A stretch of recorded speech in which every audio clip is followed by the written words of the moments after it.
बिस्मिल्लाहिर्रहमानिर्रहीम अल्हम्दुलिल्लाहि रब्बिल आलमीन अस्सलातु वस्सलामु अला सय्यिदिल अंबियाई व अला आलिहि अजमईन।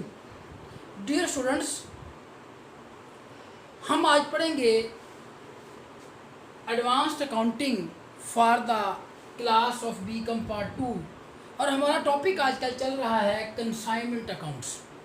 हमारा फर्स्ट लेक्चर कंसाइनमेंट अकाउंट्स का लास्ट वीक में हमने कंप्लीट किया था, जिसमें हमने कुछ terms, some basics, some concepts and some transactions consignment की हमने पढ़ी थी। पहले हम उनको रिवाइज करते हैं, फिर आज हम उसके दो काम्स करने की कोशिश करेंगे। एक तो general entries in the books of consignor and in the books of consignee, और उसके बाद बेटो ledger accounts in the books of both the parties consignor and consignee, वो हम डिस्कस करेंगे। सबसे पहले हमने बेटा कहा था consignment, what we mean by consignment. हमने ये कहा था consignment means a business in which one person और party sends his goods to another party for sale on commission basis. Such kind of business, such kind of agreement is called as a consignment. Then parties of consignment, there are two parties which are involved in the business of consignment. One of them is called as consignor, who is the sender of goods. Who is the sender of goods?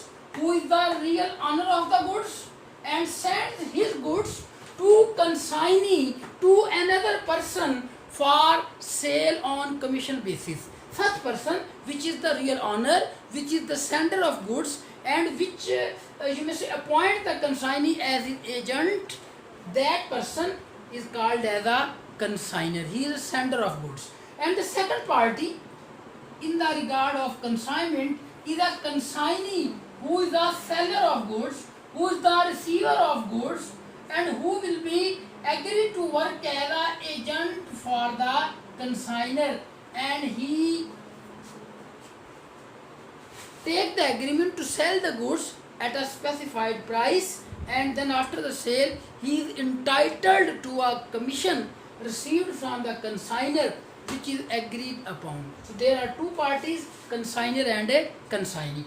फिर बेटा हमने पढ़ा था कि there are third concept, that is the transactions of consignment. First of all, in transaction को ज़रा गौर से हमने देखना है बेटा, क्योंकि फिर हमने इन ट्रांजैक्शंस को रिकॉर्ड करना है in the form of general journal, in terms of general entry, और फिर हमने इनका टी अकाउंट्स बनाना है, लेजर बनाना है। आज हम कोशिश करेंगे कि सारी एंट्रीज हम इस कंसाइनमेंट को कंप्लीट कर लें, और नेक्स्ट थर्ड लेक्चर में हम कंसाइनमेंट अकाउंट्स या नेसेसरी लेजर अकाउंट्स बनाएंगे in the books of both the parties consignor and a consignee. तो कौन सी ट्रांजैक्शंस हैं which are covered all the business of consignment? First of all, there may be a advance received by the consignee, received from the consignee at this amount received by consignor, advance payment made by consignee to consignor. तो consignee advance देगा, advance bye consignee यानी कि consignee चीज़ें receive करने से पहले या consignor चीज़ें सेंड करने से पहले एडवांसी कंसाइनी से कुछ एडवांस रिसीव करेगा। तो ये एडवांस कंसाइनी पे करेगा और कंसाइनर रिसीव करेगा। सेकंड ट्रांजैक्शन बेटो, goods sent on consignment, this is by consignor. ये कौन पे गुड्स कौन सेंड करेगा? कंसाइनर। एडवांस लेने के बाद कंसाइनर गुड्स सेंड करेगा via railway, via you may say via any freight, via any traveling, via any his own means of traveling, जिस तरह वो सेंड करेगा। और सारे जो सेंड करने के एक्सपेंसिव है वो कौन भी ये करेगा? कंसाइनर। तो ये कंसाइनर चीज़ें सेंड करेगा और उसके बाद ये गुड्स कंसाइनी रिसीव करेगा। फिर बेटो expensive incurred by consignor. Regarding sending the goods, there are lot of expenses which may be incurred in connection with the goods sent on consignment, like freight, like duties, like traveling charges, like freight, like so many loading, unloading charges. All these expenses which are incurred by the consignor, those are considered as direct expenses. All those expenses which are incurred or paid by consignor in connection in regard with consignment goods will be considered as a direct expenses, because all these expenses are regarding with the delivery of or you may say sending of goods. उसके बाद बेटो आएगा expensive incurred by the consignee. Consignor ने चीज़ें send कर दी, consignor चीज़ें receive करेगा, may be goods receive from you may से any railway station, any lorry अड्डा और from any other place where consignor send the goods.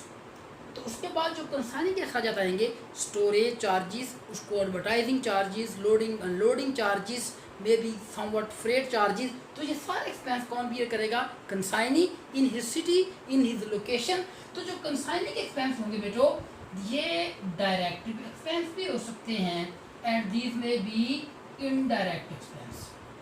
इनकी बड़ी अहमियत है, बड़ी सिग्निफिकेंस है while we calculate the ending inventory और while we calculate the abnormal loss, क्योंकि एंडिंग इन्वेंट्री में direct expense will be the part of ending inventory और indirect expense can not be the part of ending inventory. So हमने ये consider करना है कि जब कंसाइनर एक्सपेंस करेगा तो वो सारे डायरेक्ट कंसिडर होंगे और जो कंसाइनी एक्सपेंस बियर करेगा फिर हमें इसको गौर से देखना है। वो look at those expensive and we have to decide it either these expenses are direct and indirect, and these are very important while or when we calculate the ending inventory or amount of abnormal loss. उसके बाद बेटा आ गया cell by consignee. चीज़ें consignee के पास पहुंच गई, अब वो उसको सेल करने का बंदोबस्त करेगा। तो बेटा सेल क्या हो सकती है? कैश सेल भी हो सकती है और बेटो क्रेडिट सेल भी हो सकती है, इट डिपेंड्स अपॉन। फिर उसके बाद बेटा गुड्स लॉस हो सकती हैं, नॉर्मल लॉस या एबनॉर्मल लॉस। फिर बेटा हमें क्या पे करना है? गुड्स कुछ सेल हो गई, कुछ लॉस हो गई और फिर हमने जो चीज़ें बेची हैं उनको क्या देना है? Commission paid to the consignee. जो कंसाइनर है वो जो एग्री हुआ है कमीशन, वो भी हम पढ़ते हैं, तो वो कमीशन पे करेगा किसको? कंसाइनी को। फिर बेटो आफ्टर में हम कैलकुलेट करेंगे एंडिंग स्टॉक और अनसोल्ड स्टॉक और goods which is not sold by the consignee, तो उसको हम कैलकुलेट करेंगे। सारी चीज़ें डिस्कस करने के बाद बेटो यहाँ पे टर्म हमने यूज़ की है कमीशन। कमीशन जो है इसको हम थोड़ा सा एलेबोरेट कर लें। What are concept of commission? Basically commission इस सारे प्रोसीजर का या कंसाइनमेंट का सबसे मेन टॉपिक है, सबसे मेन एलिमेंट है, क्योंकि कंसाइनी जो है वो चीज़ें बेचेगा due to receiving the commission. वो सारा काम ये करेगा क्योंकि he is looking for earning the commission. और कंसाइनर एक एग्रीड अपॉन कि हम आपको कितनी परसेंटेज से कमीशन देंगे कंसाइनी को। तो जो बेटा कमीशन होगा वो कंसाइनर पे करेगा कंसाइनी को अगेंस्ट सेलिंग ऑफ गुड्स। लेकिन हम इस चैप्टर में जो कमीशन पढ़ेंगे बेटा, it have a 3 types. Number 1 ordinary commission in consignment, second one del credere commission and third one is the overriding commission paid by the consignor to the consignee। अब हम थोड़ा कंसेप्ट डिस्कस करते हैं कि इन कमीशन की 3 types का मतलब क्या है। First of all ordinary commission. Ordinary commission in consignment means a commission which is necessary और compulsory paid by the consignor to the consignee and this is purely for selling the goods bye the consignee. जितनी वो चीज़ें बेचेगा उसके against को specified या agreed rate से commission मिलेगा, उसे क्या कहते हैं? Ordinary commission. ये सिर्फ चीज़ें सेल करने की वजह से है, इसमें कोई एक्स्ट्रा एफर्ट्स या कोई एक्स्ट्रा सर्विस शामिल नहीं है। दूसरी बात ये है कि बेटा del credere commission, this is special commission paid by the consignor to consignee against guarantee of bad debts, against surety of recovery of bad debts. अगर हम ये कहें कि कंसाइनर ये कहे कि आप चीज़ें नकद बेचें या उधार बेचें, लेकिन आप उधार बेचेंगे तो हम बैड डेट्स के जिम्मेदार नहीं हैं, you are responsible bad debts and for this responsibility for this guarantee of bad debts हम आपको एक्स्ट्रा कमीशन पे करेंगे व्हाट एवर द परसेंटेज। तो वो जो स्पेसिफाइड परसेंटेज होगी due to some extra services of guaranteeing the bad debts or responsibility of taking all the bad debts and surety that all the goods which are sold on the behalf of consignor, their amounts, total amounts, entire amounts will be paid to the consignor. If any bad debts, if any amounts which are written off, that will be the expense of consignee. This service, this guarantee, this extra, you may say guarantee, is required some extra benefits. These are called as Dell Creditor Commission. This is the extra commission paid against the bad debts recovery. और बेटा third one हमारे पास है overriding. Overriding mean some commission are paid to for selling the goods on the behalf of consignor. Consignee made the sale at more than the invoice which are agreed upon. हम ये कहते हैं कि ये चीज़ें इतनी की हैं, इतनी की आपने बेचनी है, और अगर आप इससे एक्स्ट्रा बेचेंगे तो आपको एक कमीशन एक्स्ट्रा मिलेगा. तो जो एक्स्ट्रा कमीशन मिलेंगे due to selling the goods at high price, that extra commission is called as the overriding commission. तो हर क्वेश्चन में ऑर्डरिंग कमीशन हमारे एग्रीमेंट का हिस्सा है, और ये तो जो आपके कमीशंस हैं, दीज मे और may not be happen in our consignment, in our consignment. तो ये हमारे this is all about commission. और अब हम इन सब की एंट्री डिस्कस करते हैं.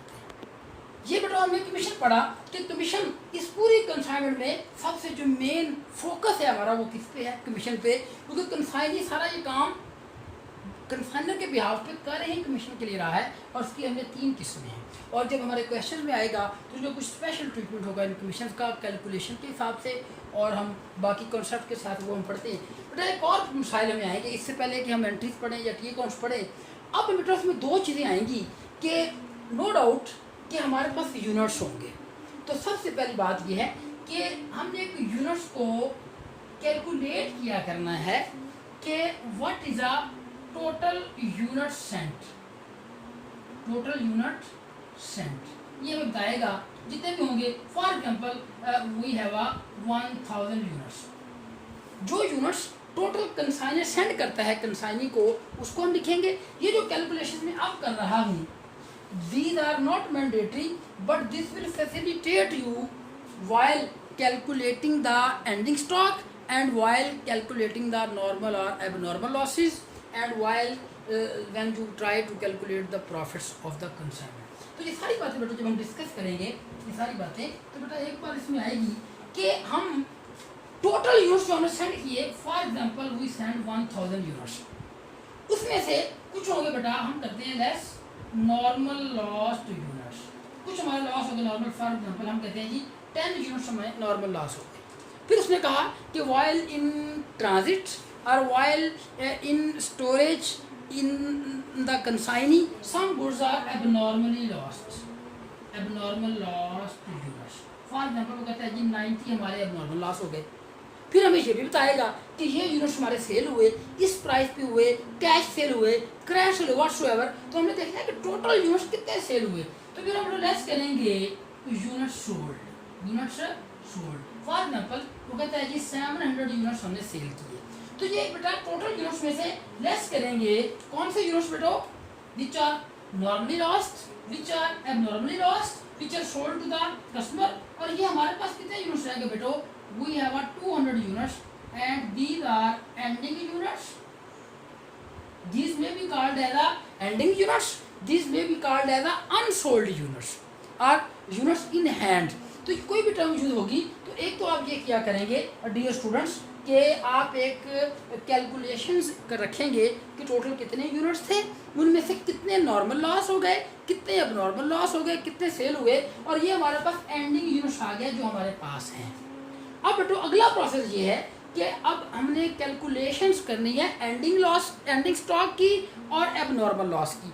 इसके बहुत से तरीके हैं, बहुत से आपकी बुक्स में भी दिए हुए हैं, लेकिन एक आसान सा जो मेथड है बेटो वो मैं आपसे भी शेयर करता हूँ. अब बेटो अगर लॉस नहीं है, if there is a no loss units, then there is a simple way to calculate the ending inventory. ठीक है, तो हम ये करते हैं कि when there is a no loss, when there is a no loss, अब नॉर्मल और normal, then ending stock, then ending stock और you may say unsold stock, unsold stock may be calculated as under. तो बेटा कैसे हम निकालेंगे, हम कुछ इस तरह से निकालेंगे, goods sent on consignment plus all the expenses which are paid by the consignor and all the expenses which are paid by the consignee divided by total units sent by the consignee and multiply with the ending units। जो हम ये इस table की मदद से calculate कर चुके होंगे, तो दोबारा सुन लें कि एंडिंग स्टॉक या unsold stock, but this is in case where there is a no loss, when there is a no abnormal loss. जब अबनॉर्मल लॉस नहीं होगा तो एंडिंग स्टॉक ऐसे निकलेगा, जब अबनॉर्मल लॉस आएगा तो एंडिंग स्टॉक कैसे निकलेगा वो अब हम नहीं पढ़ रहे। तो मैंने कहा 3 चीज़ें आएंगी बेटा, कौन कौन सी? गुड्स सेंट ऑन कंसाइनमेंट, और बेटा expensive by consignor and all expense by consignee only if those are direct। consignee के सारे expense आएंगे और consignor के सारे expense आएंगे, और consignee के सिर्फ वो expense आएंगे जो कि क्या है, सिर्फ direct expenses हैं, और बेटा divided by total units। और बाहर ये बेटा हमारे पास तरीका है to calculate the ending units, ठीक है। दोबारा सुन लें, goods sent on consignment their value, goods sent on consignment plus all expense of consignor plus expense of consignee only if these are direct, और divided by total units। और ये सारा हल करने के बाद फिर हम मल्टीप्लाई करेंगे एंडिंग यूनिट्स, और ये एंडिंग यूनिट्स हम टेबल से कैलकुलेट कर चुके होंगे पहले। ये बेटो है in case of no loss. लेकिन जब क्या हो, if there is abnormal loss, if there is a abnormal loss, जब बेटो हमारे क्वेश्चन में एबनॉर्मल लॉस होगा तो पहले हम बेटो कैलकुलेट करेंगे एबनॉर्मल लॉस, और फिर बेटा हम कैलकुलेट करेंगे एंडिंग या अनसोल्ड स्टॉक। एंडिंग स्टॉक और अनसोल्ड स्टॉक और stock of consignment on hand, कुछ भी टर्म हम यूज कर लें। फॉर एग्जांपल हम कहते हैं जी अनसोल्ड स्टॉक, ओके। हम इसको एब्रीविएशन की तरफ से निकालते हैं, कैलकुलेट करते हैं। बेटा goods sent on consignment plus बेटा क्या करते हैं, एक्सपेंस ऑफ कंसाइनर।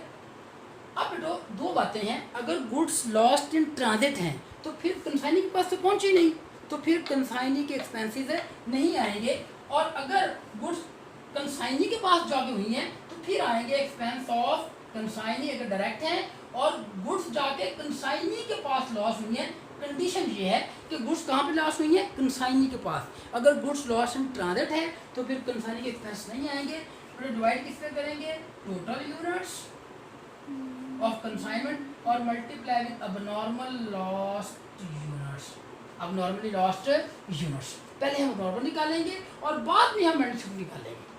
जब एंडिंग नॉर्मल लॉस की अमाउंट निकल आई, अब बेटो क्या करेंगे, अब हम करेंगे बेटो goods sent on consignment plus expense of consignor plus expense of consignee अगर वो क्या है, डायरेक्ट है, डिवाइड बाई अबनॉर्मल लॉस की amount divided by total units minus normal last units minus subnormal last units और मल्टीप्लाई विद एंडिंग यूनिट्स। और ये जो यूनिट्स का हिसाब किताब है ये हम नीचे भी कैलकुलेट कर चुके हैं।